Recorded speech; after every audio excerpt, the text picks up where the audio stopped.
Is your Apple CarPlay dropping out constantly in your Chevy Colorado or your Honda? Statistics show that over 70% of connection issues are actually caused by a damaged or low-quality lightning cable. Let us break down the common culprits for both brands. Start by swapping your cable and cleaning your phone port to rule out the most common hardware failures.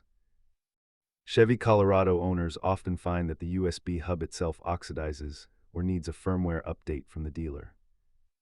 Honda systems tend to favor a simple head unit cache reset to fix persistent connection drops.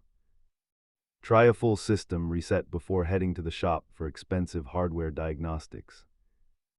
As you can see, cables are the overwhelming leader in failure frequency across all vehicle makes.